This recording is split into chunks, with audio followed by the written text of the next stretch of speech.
Seja com a graça de Cristo Jesus, irmãos e irmãs, boa noite. Prazer para nós estarmos mais uma vez aqui com vocês, com essa igreja que também tem sido uma bênção para nós lá em Casa Nova. Trago saudações da nossa igreja para os irmãos, para todas as famílias aqui representadas e a oportunidade de estarmos aqui compartilhando também da palavra de Deus. Quero agradecer por isso, que Deus use esses dias e essa instrumentalidade humana para poder falar a todos nós verdades da sua palavra. Julgo muito oportuno, muito pertinente nós estarmos aqui no final de semana tratando acerca da temática da família. Talvez eu chova no molhado, mas você deve concordar comigo, você há de convir, que nós estamos sofrendo um profundo ataque de todos os lados na instituição da família. A família é a célula máter da sociedade, ela é a principal instituição terrena que nós devemos nos concentrar. Mas os nossos dias, e eu vou usar um jargão que ficou muito conhecido no nosso país, nunca antes na história desse país nós tivemos tantos ataques no que diz respeito à desconstrução da família. Só para que você perceba, no Brasil, nessa última década, entre as pessoas da terceira idade, aumentou em 55% o número de divórcios. Então, nós temos mais casais da terceira idade divorciando-se do que permanecendo casados. Perceba você que não são casamentos de 5 nem de 10 anos. São casamentos longínquos de 25, de 30, de 35 anos desfeitos. As estatísticas mostram que nos Estados Unidos o índice de divórcio aumentou mais de 53%. Para que você entenda, então mais pessoas se divorciam nos Estados Unidos do que casam no decurso de um ano. E aqui no Brasil, para que você também perceba a celeridade dessa questão, no Brasil, 1/3 dos casamentos que acontecem no decurso de um ano, um deles dá em divórcio. Então, de 3 casamentos, um deles se desfaz, e o que é pior, se desfaz em menos de 5 anos. Preciso lembrar a você que o casamento, ele não é uma instituição terrena. O casamento é uma instituição divina. O casamento não brotou do coração do homem. O casamento, brotou do coração de Deus. O casamento, como nós cantamos, ele não é um projeto da terra, ele é um projeto dos céus. O casamento tem o seu início e terá o seu fim na pessoa de Deus, em Cristo Jesus. O que nós estamos, então, hoje nos propondo aqui a discorrer, a compreender, a depreender, a estudar melhor, a alicerçar melhor, a solidificar melhor, é a nossa fé na família e no casamento. Alguém falou, e eu concordo, e talvez você também concorde, que só tem 2 tipos de pessoas na face da terra. Tem aqueles que estão casados, como nós, e aqueles que estão querendo casar, como alguns de nós estão nessa busca. Os jovens, os adolescentes, estão pensando em casar. Só existem 2 tipos de pessoa na face da terra. Aqueles que estão casados e aqueles que estão querendo casar, que estão querendo contrair núpcias.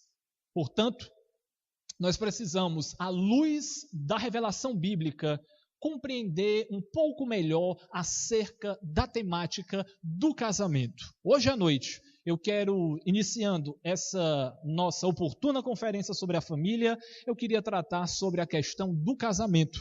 E eu quero fazer isso à luz do texto de Mateus, capítulo 19. Eu queria pedir que a amada igreja abrisse para essa pequena porção das Sagradas Escrituras e aqueles que puderem, eu queria pedir que só mais uma vez se colocassem de pé para nós fazermos essa leitura em reverência à palavra de Deus. Evangelho segundo escreveu Mateus, capítulo de número 19, versos de 1 a 9. Nós temos essa pequena revelação de Deus para nós, escriturística, falando acerca do casamento. O casamento, meus queridos, é uma união instituída por Deus. Acompanhe comigo. E aconteceu que, concluindo Jesus estas palavras, deixou a Galileia e foi para o território da Judeia, além do Jordão. Seguiram-no muitas multidões e curou-as ali. E vieram a ele alguns fariseus e os experimentavam, perguntando: é lícito ao marido repudiar a sua mulher por qualquer motivo? Então respondeu ele: não tendes lido que o Criador, desde o princípio, os fez homem e mulher, e que disse: por essa causa deixará o homem pai e mãe e se unirá à sua mulher, tornando-se os dois uma só carne? De modo que já não são mais dois, porém uma só carne. Portanto, o que Deus ajuntou, não o separe o homem. Replicaram-lhe: por que mandou então Moisés dar carta de divórcio e repudiar? Respondeu-lhes Jesus: por causa da dureza do vosso coração é que Moisés vos permitiu repudiar a vossa mulher. Entretanto, não foi assim desde o princípio. Eu, porém, vos digo: quem repudiar sua mulher, não sendo por causa de relações sexuais ilícitas e casar com outra, comete adultério. E o que casar com a repudiada, comete adultério. Amém? Os irmãos podem sentar. Muito obrigado.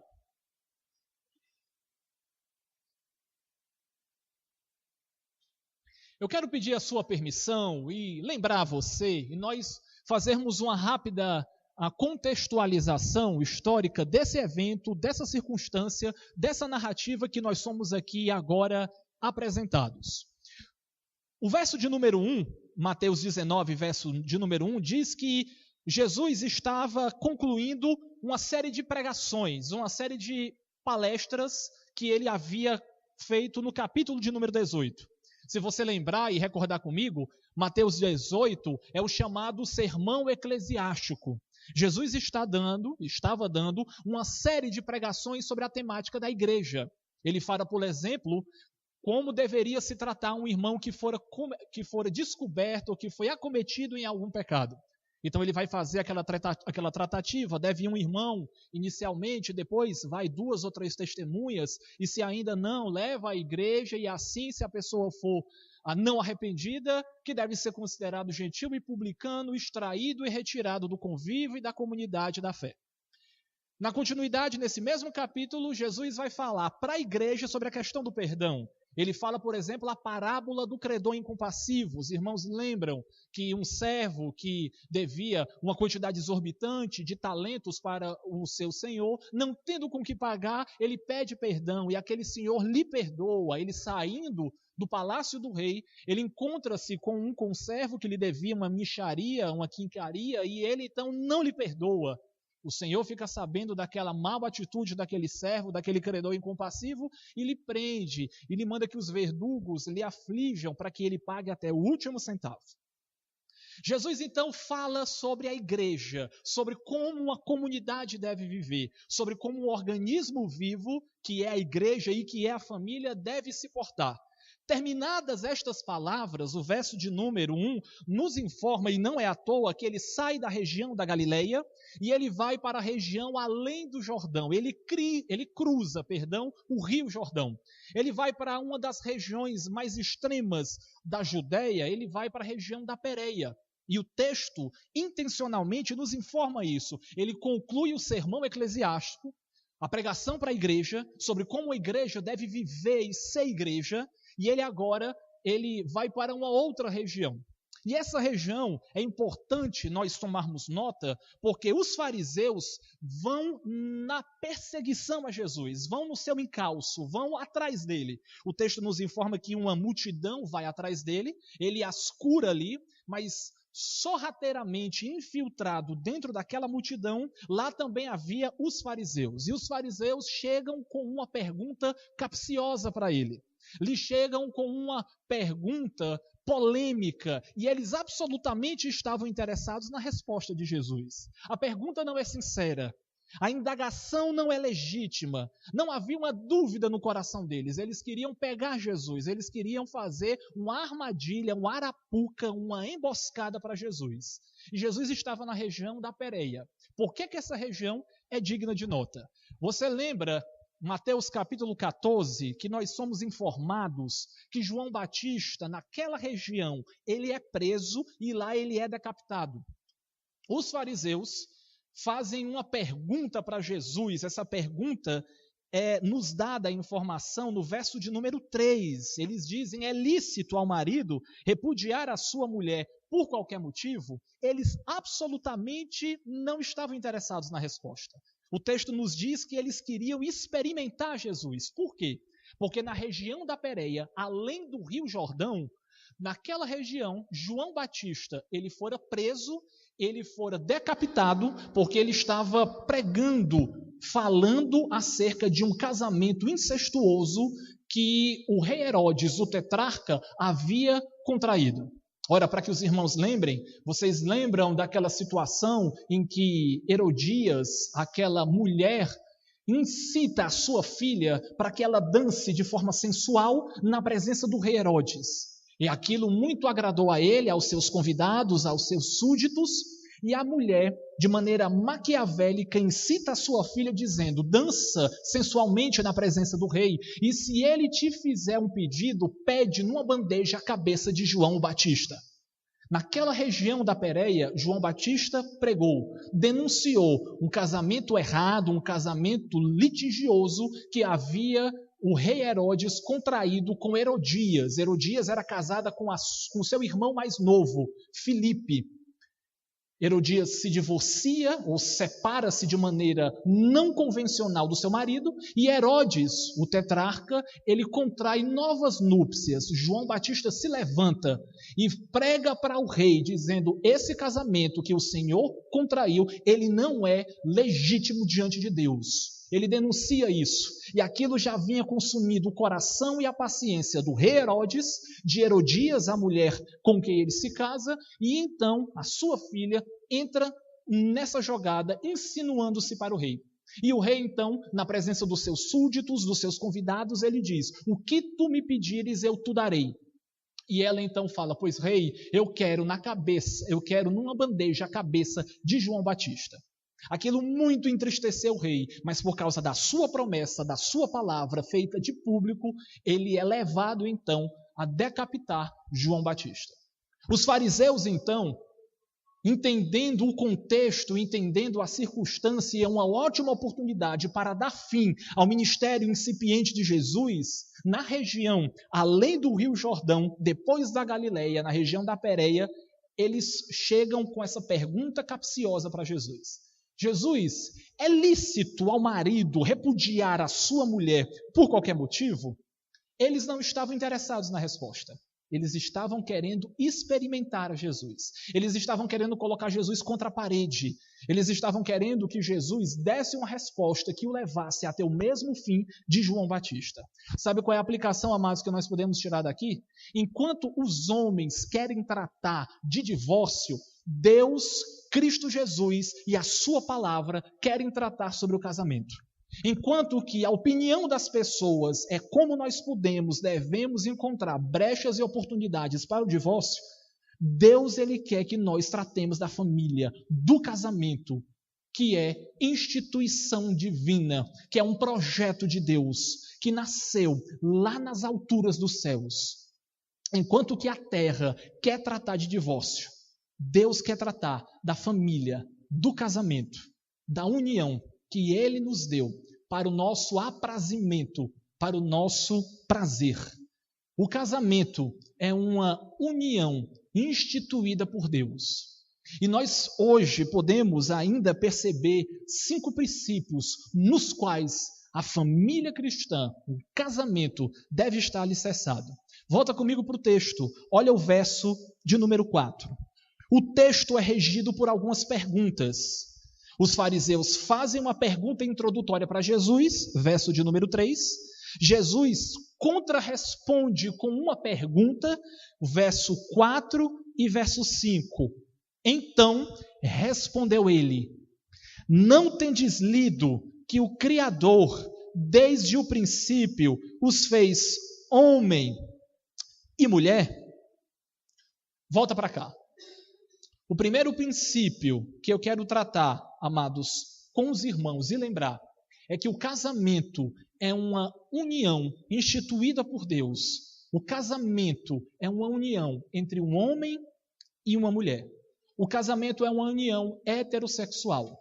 Nós precisamos lembrar isso, porque hoje nós estamos vivendo, e me permita de novo o jargão, nunca antes na história desse país nós vimos tanto ataque com relação à instituição do casamento, a chamada ideologia dos gêneros, de que nós vamos talvez presenciar nos nossos dias não mais apenas um casamento convencional entre um homem e uma mulher, mas um casamento entre um homem e outro homem e uma mulher entre outra mulher. Na verdade, na prática, isso já acontece. Em termos práticos, isso já é muito comum. Nós não nos escandalizamos mais com isso. Nós não nos sentimos mais afrontados por isso. Porque isso é comum, não apenas nos grandes centros urbanos, não apenas nas grandes megalópolis, mas aqui também, em cidades de um contexto mediano, em cidades pequenas, como Casa Nova, e por aí vai. Nós estamos vivendo esses dias desse ataque voraz do inimigo contra a instituição do casamento. De que o casamento ele não é mais entre um homem e uma mulher. A revelação bíblica de Gênesis capítulo 2, que nós muito apropriadamente sabemos, hoje é desconsiderada, é descartada. E o nosso Congresso Nacional institui leis que vai de encontro às assertivas bíblicas. Mas nós precisamos, amados, como voz profética, como igreja do Senhor Jesus e como família cristã, nos levantar e dizer que o casamento é uma união entre um homem e uma mulher. O casamento é uma união heterossexual.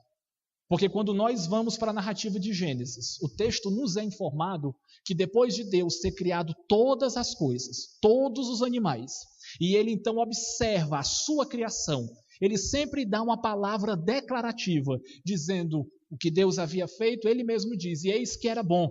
Quando ele termina de criar os animais, e os animais aos pares, um macho e uma fêmea, ele diz, é bom. E isso é decorrente nos 6 dias. No 6º e último dia de criação, após ele terminar a máxima criação, que é o homem, nós conhecemos aquela célebre frase em que ele declara, não é bom que o homem esteja só. Far-lhe-ei uma auxiliadora que lhe seja complementar, que lhe seja idônea. E a partir daí, então, o homem ele é presenteado com um par, mas um par diferente do que ele mesmo era. É um par heterossexual. É um homem e uma mulher. Todos os outros animais eram a pares, eram macho e fêmea, mas o homem estava lá só. E Deus então cria a mulher e lhe traz para que ele então seja complementado por aquela mulher. O grande teólogo Martinho Lutero disse que a mulher ela não foi criada da cabeça do homem para lhe servir de líder, mas ela também não foi criada a partir do pé, do calcanhar do homem, para ser dominada por ele, para lhe ser escrava. A mulher foi tirada do lado do homem para lhe servir de auxiliadora complementar, idônea.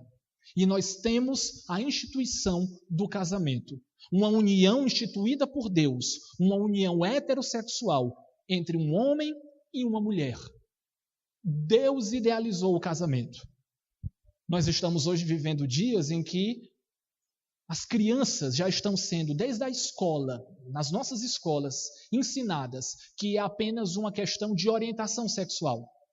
Não sei se vocês sabem, eu procedo do estado do Ceará, e na minha cidade, em Fortaleza, alguns anos atrás, uma antiga prefeita, ela desenvolveu a cartilha da sexualidade para, desde a alfabetização, ensinar para as crianças que é extremamente normal, absolutamente natural, uma criança, desde já, ter uma inclinação para o sexo, para o mesmo sexo.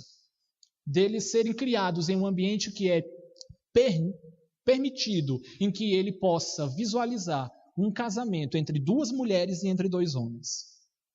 Mas as Escrituras nos dizem que o casamento, ele é uma união entre um homem e uma mulher. Isso é tão verdade, amados, tão verdade, que me permite ilustrar isso para vocês. Diz que um certo homem, certa feita, muito decepcionado com o seu casamento, porque fora vítima de uma traição de sua mulher, ele decide viver isoladamente. Ele decide ir morar em uma espécie de fazenda, no mato, isolado, no ermo, viver como uma espécie de beduíno, nas montanhas, isolado. E ele tinha 3 filhos homens. Ele pega esses 3 filhos e ele abandona a sua família, deixa a sua mulher e ele vai viver com esses 3 meninos, todos eles ainda crianças, todos eles ainda pequenos. E ele cria esses filhos dizendo para eles que apenas eles é que existiam, apenas homens, apenas machos é que existiam.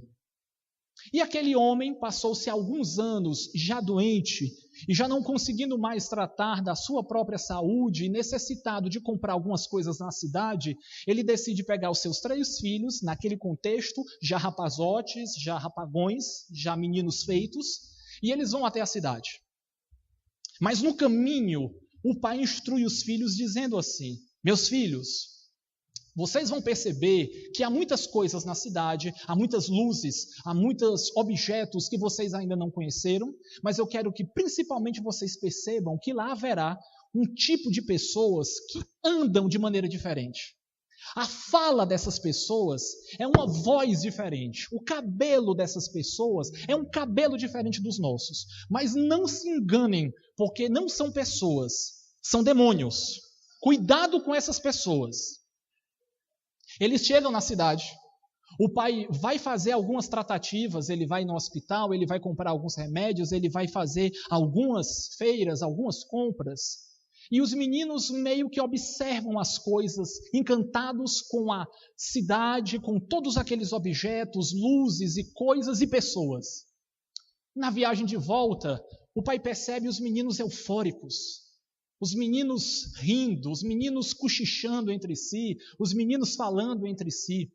E o pai então se volta para os filhos e pergunta: o que é que vocês estão aí falando? O que é que vocês estão aí comentando? E eles falam as coisas que nós vimos na cidade, as coisas que nós gostamos, as coisas que nós vimos, e ele retruca: e o que é que vocês mais gostaram, meus filhos? E um mais velho diz: papai, nós gostamos dos demônios. É inevitável. Deus criou o homem para a mulher. Deus criou a mulher para o homem. A união do casamento é uma união heterossexual. É uma união de um homem com uma mulher. Volta comigo para o texto. Olha o verso de número 5. 4 e 5. Então respondeu ele: não tendes lido que o Criador, desde o princípio, os fez homem e mulher? E que disse: por esta causa deixará o homem pai e mãe. Volta para cá, meus queridos. O segundo princípio do casamento que nós precisamos entender é que o casamento, ele forma uma nova unidade familiar. Deus instituiu o casamento para que o casamento, ele delimite, ele seja o ponto inicial de uma nova unidade familiar. Deixa eu falar um pouco aqui com os pais. Vocês que são pais como eu. A minha menina tem 5 anos. Daqui a 30 anos, eu vou me preocupar que ela vai entrar na igreja onde nós estivermos e ela vai casar. Só daqui a 30 anos, Leide, né? Daqui a 30 anos eu vou ter essa preocupação de casar a minha menina. Alguns de vocês estão mais perto do que eu nessa questão. Quando os filhos casam, e eu quero que você entenda isso, eles não são mais da nossa família. Quando filhos casam, os pais não são mais família. E antes que você se escandalize e se espante, nós passamos a ser parentes dos nossos filhos quando eles casam. Quando nós, filhos, casamos, os nossos pais não são mais a nossa família. Eu gosto e enfatizo que eles passam a ser os nossos parentes. Sabe por quê, amados? Porque um pai e uma mãe, eles estão, se o filho tem 25 anos, eles estão 25 anos acostumados a serem o órgão legislativo na família. O pai é quem institui as normas, a mãe é quem estabelece as leis. Os pais é que dizem o que os filhos devem fazer, quando eles devem fazer, como eles devem fazer, por quanto tempo eles devem fazer, com quem eles devem fazer, as coisas que eles fazem. Então, pai e mãe é mesmo para ser esse órgão legislativo. E vocês que ainda estão debaixo da tutela e da liderança dos pais de vocês, debaixo de Deus. São os pais de vocês o órgão legislativo principal na vida de vocês. Os pais também eles são o órgão executivo dessas leis. Eles que fiscalizam o cumprimento das leis. São eles que executam, eles que fazem com que as normas e as leis sejam levadas a cabo, que sejam de fato cumpridas. Os pais já estão há 25 anos, 30 anos acostumados a serem o órgão legislativo, o órgão executivo e o órgão judiciário. Eles punem os filhos quando eles quebram as leis, quando eles violam as normas, quando eles infringem algumas das leis estabelecidas pelos seus pais. É isso mesmo que é para fazer. O papel de pai é esse mesmo. Nós não estamos aqui para ser populares, nós estamos para ser pais. A primeira e grande, maior influência na vida dos filhos. Só que quando os nossos filhos casam, tem pai e tem mãe que ainda querem continuar sendo órgão executivo, órgão legislativo e o órgão judiciário na vida do seu filho casado. O texto nos diz que o homem, ele deixa o pai e mãe. Meus queridos, quando os nossos filhos casam, eles instituem, eles formam uma nova unidade familiar. Você perdeu os direitos de ser órgão legislativo, órgão executivo e órgão judiciário. Aí você me pergunta, o que é que eu vou fazer da vida, pastor? Você vai ser um órgão consultivo, um casal mais experiente, que pode servir de órgão consultivo na vida dos filhos. Quando eles pedirem conselhos, você dá. Quando eles chegarem pedir ajuda, você participa. Mas se eles não convidam, se eles não pedem ajuda, se eles não pedem conselho, você fica calado, pai. Porque o marido, a esposa, a partir do momento que casam, eles formam uma nova unidade familiar, um novo núcleo familiar. Jesus está citando as palavras de Moisés. Por isso deixa o homem pai e mãe. Deixa eu fazer uma pergunta para você. Deus falou essas palavras para Adão. Foi o primeiro receptáculo dessas frases. Adão tinha pai terreno? Não tinha. Eva tinha pai, tinha mãe terrenos? Não tinha.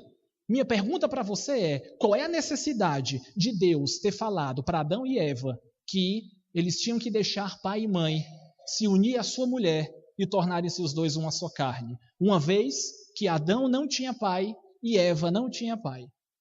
Bem, deixa eu dizer para você, a resposta não precisa uma teologia profunda não. Adão e Eva, eles seriam muito brevemente, eles seriam pais. E deixa eu dizer para você que a regra do jogo tem que ser estabelecida antes do jogo começar. Porque se você muda a regra do jogo depois que a partida inicia, você vai ter sérios problemas. Você vai ter grandes problemas. Aquela unidade familiar, que era a única que existia, eles já precisavam começar sabendo que quando tivesse os seus filhos tinham que deixar pai e mãe. Tinham que sair debaixo da tutela dos seus pais. E isso às vezes implica um deixar geográfico, um deixar financeiro, um deixar emocional e um deixar espiritual. A família, para se constituir numa família, é uma unidade constituída por Deus, em que o marido, o rapaz, o noivo, ele deixa o seu pai e a sua mãe. Em que a moça, a jovem, deixa o seu pai e a sua mãe. E eles se unem e eles formam uma nova unidade familiar. É por isso que nós temos no nosso país, em tom de brincadeira, mas uma brincadeira com fundo de verdade, tanto problema de relacionamento com sogro e com genro, com sogra e com genro, sogro com nora, sogra com nora. Talvez você já deva ter ouvido aquela frase, feliz foi Adão que não teve sogra. É por isso que tem tanta piada e tantas brincadeiras e tanta veracidade num relacionamento desgastado entre pais e filhos, entre sogros e genro e nora, porque não aprenderam a deixar pai e mãe. E para mim, amados, uma boa ilustração dos pais deixarem os seus filhos é quando você solta uma pipa. Na minha meninice, quando eu era moleque, quando eu era criança, eu gostava muito de soltar pipa. Quando você começa a soltar a pipa ainda estando aqui a poucos metros, você vê todos os detalhes da pipa. Você vê todas as cores, todas as coisas que você fez, especialmente se você construiu a pipa. Você vê as cores, o papel, você vê a sua anatomia, você vê a rabiola, você vê o rabo. À medida que você vai soltando a linha e o vento vai batendo e a pipa vai ganhando os ares, você perde de vista os detalhes. Você só é ligado agora à pipa pela linha. Uma linha tênue, literalmente, uma linha fina, que a qualquer vento mais forte ou com uma linha rival, corta a tua linha e a pipa vai. E às vezes não volta mais. Criar filhos é que nem soltar uma pipa. No começo, quando eles são pequenos, você ainda os vê ali. Você sente a alegria e o prazer da presença e da companhia deles. Mas quando eles casam, você tem que soltar a linha. Você tem que deixar eles pegarem rumo, eles ganharem os céus e eles instituírem a sua própria família, a sua própria unidade familiar. Nós não somos mais família dos nossos filhos quando eles casam, nós somos parentes. Quando nós casamos, os nossos pais não são mais nossa família, eles são nossos parentes. Eles são órgão consultivo, que você chama quando se faz necessário, que você pede ajuda quando se faz mister, que você pede conselhos quando você não sabe o caminho a seguir. Mas deixa o homem pai e mãe e ele se une à sua mulher. O casamento é a formação de uma nova unidade familiar. Volta comigo para o texto. Veja comigo no verso de número 5, o terceiro princípio que nós queremos extrair do texto. Por essa causa deixa o homem pai e mãe e se unirá à sua mulher. Ok, meus queridos.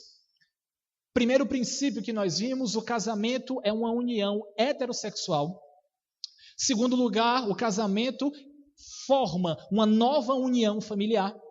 Em terceiro lugar, o casamento é uma união de um homem com uma única mulher. O casamento é uma união monossomática. Os irmãos lembram comigo o texto de Êxodo, capítulo 20, em que Deus dá para Moisés as 2 tábuas da lei. Nas 2 tábuas da lei, escrito com o próprio dedo de Deus, os 10 mandamentos de Deus. Os irmãos lembram qual é o último mandamento?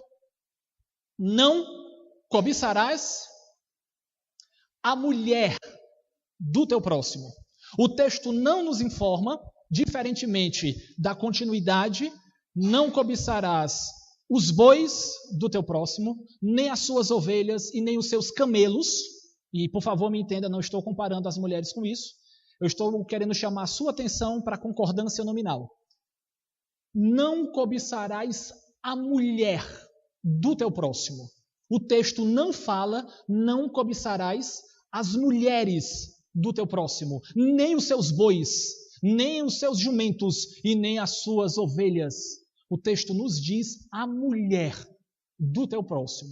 Sabe por quê, irmãos? Porque o ideal de Deus sempre foi que um homem casasse com uma única mulher. O casamento é uma união de um homem com a mulher da sua mocidade, que Deus serve de testemunha. Nós não podemos deixar que a nossa mente vagueie na sua perniciosidade, nem homens e nem mulheres, intentando casar-se na mente e no coração com a outra pessoa. Isso é questão tão correta que Jó, no capítulo 31 e no verso de número 1, ele diz: eu fiz um pacto com os meus olhos. Por acaso eu os colocaria em outra donzela, em uma outra mulher? É uma pergunta retórica. Ele não responde, mas a pergunta é autoevidente. Ela é autorrespondível. Não! Ele não os colocaria em uma outra mulher. Ele não poria os seus olhos desejando, ansiando, se desfrutando e mantendo prazer em uma outra pessoa que não fosse a sua esposa legítima. Essa questão é tão perniciosa que o Senhor Jesus, no Sermão da Montanha, em Mateus capítulo 5, ele diz: ouviste o que foi dito aos antigos, não adulterarás. Pois bem, eu porém vos digo, qualquer homem que desejar uma outra mulher, que desejar no coração uma outra mulher, já cometeu adultério com ela. Que nós podemos adulterar apenas na imaginação, apenas no pensamento, apenas no desejo do coração. Essa questão é tão verdade, é tão enfática, que o apóstolo Paulo, instruindo ao seu jovem discípulo Timóteo, no capítulo 3 de 1 Timóteo, ele diz: é necessário, portanto, que o bispo ele seja irrepreensível, marido de uma só mulher, não dalvinho, cordato, amigo do bem, apto a ensinar, e que governe bem os seus filhos, mantendo-os debaixo da disciplina e da admoestação do Senhor. Porque como é que ele vai governar bem a igreja de Deus se ele não disciplina bem a sua casa? Quero chamar nota que o primeiro princípio que encabeça toda a questão da irrepreensibilidade de um pastor está no fato dele desejar apenas tão somente a sua mulher. Nós podemos não praticar o adultério, mas, meus queridos, nós temos que lutar para não praticá-lo no coração, para não desejar uma outra pessoa que não seja na mente. E o princípio também vale para as irmãs. O casamento é uma união de um homem com uma única mulher.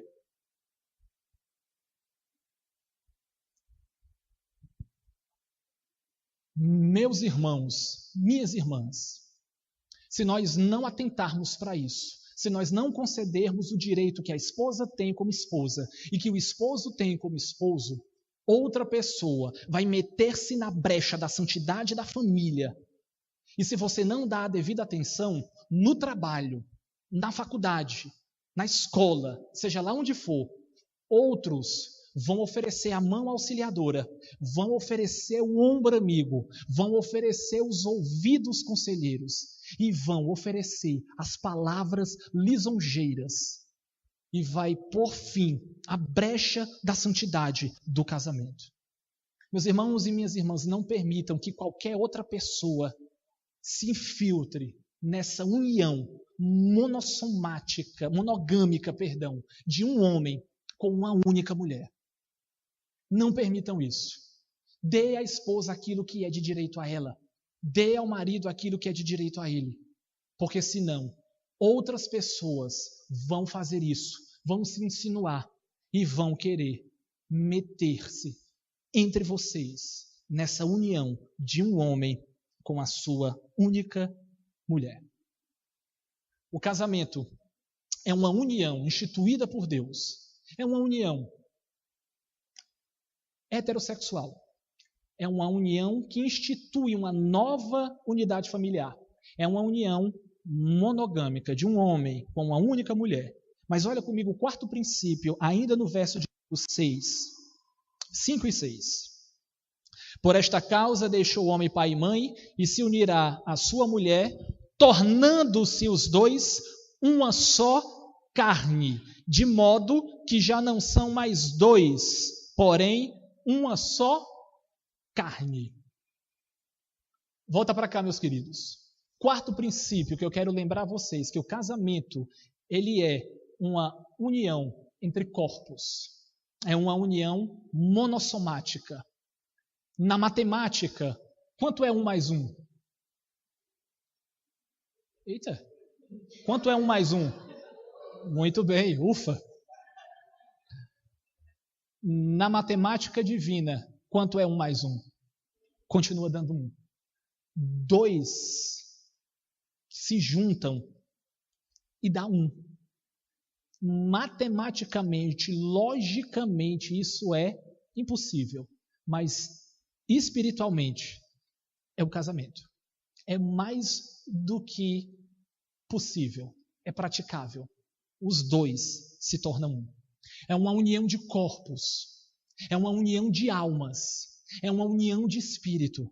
Deus criou o casamento, amados, para o nosso aprazimento, para o nosso divertimento. O casamento, ele foi criado por Deus como sendo uma das mais oportunas situações em que o homem pode desfrutar de um prazer fisiológico, físico, mas também emocional e espiritual, que é o sexo. E eu quero dizer para você que não é feio falar sobre sexo, não é errado falar sobre sexo, não é vil falar sobre o sexo, não é tabu falar sobre o sexo, porque o sexo foi criado por Deus. Deus é o idealizador do casamento, Deus é o consumador dessa aliança, Deus ele é o legitimador do sexo. O sexo é bonito, o sexo é santo, o sexo é puro, diferentemente da teologia, da religião tradicional do nosso país, que dizia até um certo tempo atrás que o sexo era para ser praticado apenas quando o casal queria ter filhos, que é um tabu falar isso com os filhos, que é errado tratar sobre isso de um ponto de vista bíblico. O autor de Cantares, de maneira poética, ele diz que a relação do homem para com a mulher, o despertamento do homem para saciar-se no corpo da sua mulher é como um homem desfrutar do manancial de água viva. É de um homem beber da água da cisterna que está ali reservada e preparada por Deus para ele. O sexo é bom, é bonito, é saudável. Ele é legítimo, ele é santo, ele é puro, porque foi criado por um Deus idealizador, santo, puro, que todas as coisas que ele fez, ele diz no final, e eis que era muito bom. O homem foi criado para ser um ser relacional, num ambiente propício, correto do casamento, para ele entregar para sua esposa e para sua esposa entregar para o seu marido o que eles têm de mais honroso e de mais bonito e de mais belo, que é entregar um ao corpo do outro. Isso é tão verdade e é tão verdade que o autor desconhecido de Hebreus, no capítulo 13, ele diz: digno de honra entre todos seja o matrimônio, bem como o leito sem mácula. Nós não podemos manchar o leito sagrado do casamento. Isso é tão verdade, amados, é tão verdade que Paulo, no capítulo do amor, em 1 Coríntios, no capítulo 7, ele vai instruir as mulheres e aos homens, dizendo: não vos priveis uns aos outros, salvo talvez por mútuo consentimento por algum tempo, para vos dedicardes à oração, e depois vos ajuntardes, para que Satanás não vos tente por causa da vossa incontinência. Quando nós deixamos de entregar para o cônjuge aquilo que lhe é de direito, nós estamos deixando que o inimigo se instale na nossa vida, na nossa família, no nosso casamento, no nosso leito conjugal. E nós estamos dando uma brecha aberta para que ele nos tente.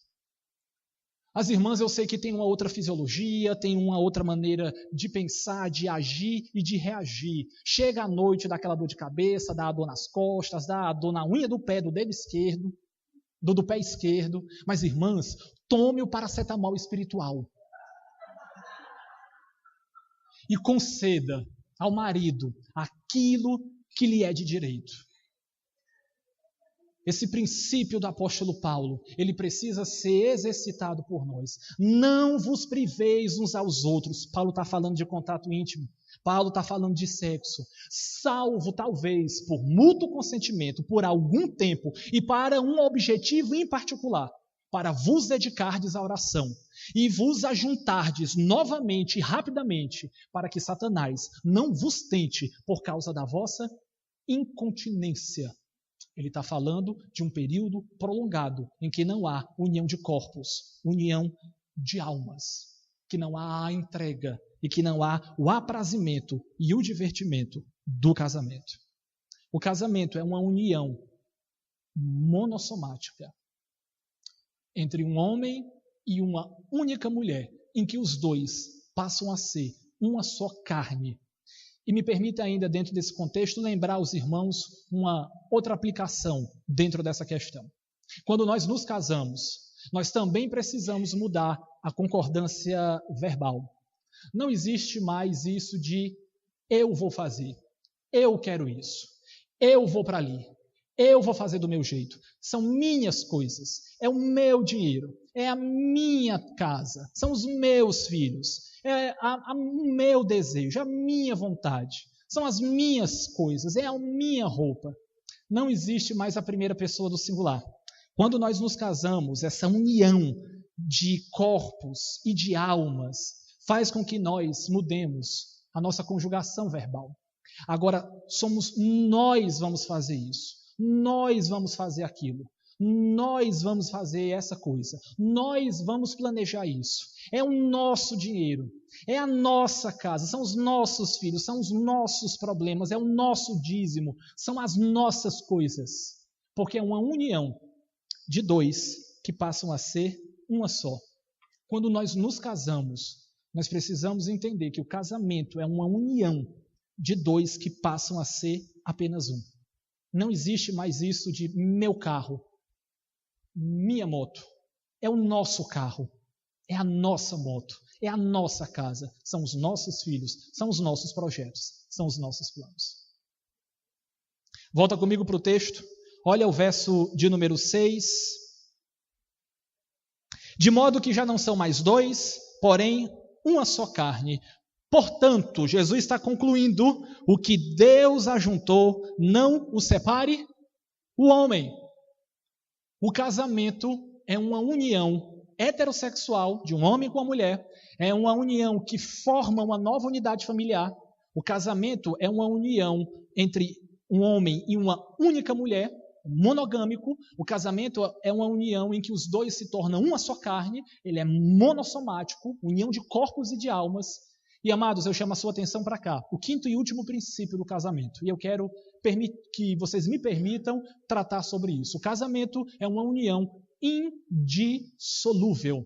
É uma união que não pode haver uma divisão, que não pode haver divórcio. Depois de Jesus falar sobre tudo isso, no final, ele não vai deixar aquele grupo de homens sem uma resposta. Os homens querem falar de divórcio, mas Deus está interessado em falar de casamento. Sabe por quê? Porque o casamento é uma instituição divina. O casamento é um projeto de Deus. Nós cantamos isso. O casamento brotou no coração de Deus e não no coração do homem. O divórcio, em contrapartida, o divórcio é uma instituição terrena. O divórcio brotou no coração do homem. O divórcio não é uma instituição celestial. O divórcio é uma instituição da terra. Os homens, por causa da dureza dos seus corações, é que implantaram o divórcio. O casamento, ele tem início diante de Deus e ele só vai ter fim diante de Deus, legitimamente diante de Deus. O casamento é uma união indissolúvel. Nenhum sacerdote religioso, nenhum padre, nenhum pastor, nenhum rabino, nenhum mestre tem a autoridade de desfazer aquilo que Deus uniu, porque o que Deus uniu, o homem não tem o direito de divorciar, de separar.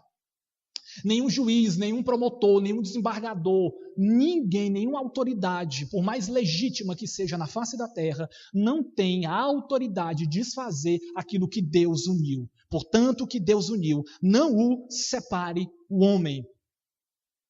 Eu quero ainda pedir a sua atenção, naquele contexto do primeiro século, havia rabinos que se levantavam e que instituíam escolas de interpretação e de hermenêutica. Havia um rabino muito conhecido no primeiro século chamado Hilel. Hilel, para que você lembre, ele foi avô de Gamaliel. E Gamaliel nós conhecemos que o apóstolo Paulo foi doutrinado, segundo ele mesmo nos diz, aos pés de Gamaliel. A escola de interpretação de Hilel defendia que o homem podia se divorciar de sua mulher por qualquer motivo. Eles liam Deuteronômio 24, o verso de número 1, em que o texto nos diz, se o homem achar na sua mulher alguma coisa desagradável, ele podia lhe lavrar um termo de divórcio. Hilel defendia o que é essa coisa desagradável. Bem, se a mulher queimasse a comida, se a mulher falasse alto que o vizinho ouvisse, se ela deixasse um objeto cair e quebrasse e aquilo desagradasse o marido, Hilel defendia que o homem podia se divorciar. Amado, sabe o que estava acontecendo no primeiro século? O casamento, não muito diferente dos nossos dias, estava sendo profundamente banalizado e o divórcio extremamente facilitado. Muitas pessoas divorciavam-se naquela época, naquele contexto. Não muito diferente dos nossos dias. É claro que hoje, de maneira muito mais obtusa, de maneira muito mais célere, de maneira muito maior. Mas havia uma outra escola de interpretação de um outro rabino muito afamado chamado Shammai. Era o nome dele, Shammai.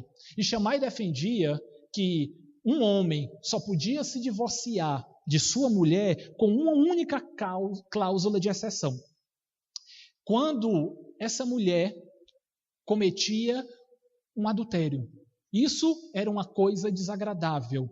E o texto de Deuteronômio 24 continua dizendo quando a mulher fizer uma coisa indecente. Apenas nessa questão é que esse texto nos informa que havia a legitimidade do divórcio. Jesus parece que toma partido de Shammai. Olha comigo o verso de número 8. Na verdade, o verso de número 7. Os fariseus não entenderam isso e fizeram uma contrapergunta. Por que mandou, então, Moisés dar carta de divórcio e repudiar? Olha a resposta de Jesus. Respondeu-lhe Jesus: por causa da dureza do vosso coração é que Moisés vos permitiu repudiar a vossa mulher. Entretanto, não foi assim desde o princípio. É a segunda vez que ele fala desde o princípio. Há uma diferença do verso de número 7 para o verso de número 8. No verso de número 7, meus queridos, os fariseus dizem que Moisés mandou da carta de divórcio. Se você ler atentamente, o texto diz: por que mandou então Moisés da carta de divórcio? Eles interpretaram Moisés erradamente. Olha o verso de número 8. Por causa da dureza do vosso coração, Jesus corrige, é que Moisés vos permitiu. Pergunto eu para você, tem uma diferença de mandar para permitir, não tem? Tem. Nós somos pais, nós sabemos isso. Nós temos uma grande diferença entre mandar o filho fazer uma coisa e permitir que ele faça uma coisa, mesmo que seja do nosso desagrado. Jesus corrige a interpretação errada que os fariseus estavam querendo dar. Moisés não mandou, Moisés não autorizou dar divórcio, Moisés permitiu. E Moisés permitiu por causa da dureza do coração do ser humano.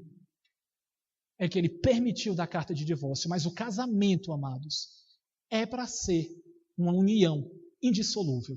Contudo, eu preciso também mencionar, e eu imagino, pastor, que há, talvez aqui na nossa igreja, nessa nossa comunidade, como há também lá em Casa Nova e tantas das nossas igrejas, alguns casamentos desfeitos, alguns divórcios que já foram praticados e alguns novos casamentos refeitos.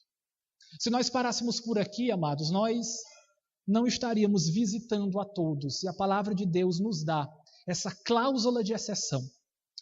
Mas o divórcio, ele não é a solução, ele não é a resposta de Deus. Ele pode ser aplicado. Jesus nos dá uma cláusula de exceção. O apóstolo Paulo, em 1 Coríntios, nos fala de uma outra cláusula de exceção. Talvez o pastor de vocês tenha uma orientação um tanto quanto diferente da minha posição. Mas o que eu quero falar para vocês é que nós precisamos investir na nossa família e no nosso casamento. O divórcio é um atalho, mas é um atalho perigosíssimo.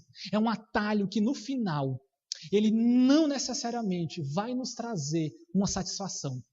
As estatísticas nos mostram que quando um casal se divorcia e eles casam de novo, 70% das pessoas que se divorciam e contraem novas núpcias, eles entendem que o segundo casamento ele se torna pior do que o primeiro casamento. E nós precisamos também levar em consideração os nossos filhos. Outra estatística diz que quando um casal se divorcia, 10 anos depois, uma década, os filhos ainda estão com feridas não cicatrizadas por causa do divórcio dos seus pais. O divórcio ele pode ser aplicado em algumas situações, mas ele não é a solução e a resposta de Deus. Eu não conheço o contexto familiar da maioria de vocês, de quase todos vocês, eu não os conheço. Eu sei que pode haver crises aqui. Eu sei que pode haver desarranjos familiares. Eu imagino que possa estar havendo desacordos conjugais. Eu sei que algumas irmãs, alguns irmãos podem estar passando por lutas de 10 anos no casamento, por 15 anos de casamento, talvez por 2 décadas de um casamento instável, de um casamento não agradável, de um casamento não feliz. Mas, meus irmãos, o casamento, ele foi instituído por Deus e nós precisamos lutar pelo casamento, porque é uma instituição divina. O divórcio ele pode ser aplicado em algumas exceções, em alguns casos muito particulares, mas ele não é a resposta, porque ele não brota do coração de Deus. Ele não é uma instituição celestial. Ele não é um projeto das alturas. Ele é um projeto da terra. Brotou do coração do homem. É uma instituição terrena. Invista no seu casamento. Lute pela sua família. Não desista do seu marido. Não abandone a sua esposa. O Senhor está aqui hoje conosco e Ele conhece cada vida, cada alma, cada lar, cada coração. Eu preciso dizer para você que o céu não está em crise. Deus não está com seus olhos cegos. Deus não está com seus ouvidos surdos. Deus não está com a sua mão retraída, de tal forma que Ele não se importe, Ele não saiba das lutas familiares que alguns de nós aqui podem estar atravessando. Mas erga a sua voz para o céu, ore pela sua família, investe no seu casamento. E Deus, Ele está com a sua mão estendida para abençoar, os seus ouvidos abertos a ouvir o clamor e a súplica do seu povo, os seus olhos abertos a contemplar todos, tanto bons quanto maus. E Ele tem uma palavra e uma promessa para cada família, para cada vida, para cada alma, para cada coração. Não desista da sua família. Embora o divórcio seja uma possibilidade, mas o casamento ainda é a resposta das alturas para que nós tenhamos uma família feliz, uma família saudável, uma família estruturada, uma família de Deus. A linguagem do casamento não é a linguagem da letra D. O D da discussão, o D da discórdia, o D da divergência, o D da dissensão, o D do divórcio. E tantas outras palavras sinônimas que começam com a letra D que eu poderia falar para vocês. A linguagem do casamento não é D do divórcio, da divisão, da divergência, da discórdia, do divórcio. Sabe qual é a letra, sabe qual é a linguagem do casamento? É a letra P. O P da paciência, o P da persistência, o P da perseverança, o P do perdão. O perdão é um exercício da graça. Muitos casamentos precisam ser revisitados pela graça do perdão. Meus amados e queridos irmãos e irmãs, nunca é tarde para pedir perdão. Amanhã nós falaremos um pouco mais sobre a questão do perdão na família, mas a bem daqueles que porventura não possam estar aqui amanhã. O casamento é uma união instituída por Deus, uma união entre 2 pares distintos de seres humanos, um homem e uma mulher, que formam uma nova união familiar. É uma união de um homem com uma única mulher. Os 2 se tornam uma só carne, e o que Deus ajuntou, o homem não pode separar. Embora há uma cláusula de exceção, há uma permissão, há uma concessão, mas o casamento, ele se mantém, se ele for alicerçado na linguagem do perdão. Em nome de Cristo Jesus, se algum perdão precisa ser liberado hoje, se algum perdão precisa ser concedido hoje, a bem do seu casamento, a bem da sua família, a bem do seu cônjuge, conjugue a linguagem do P.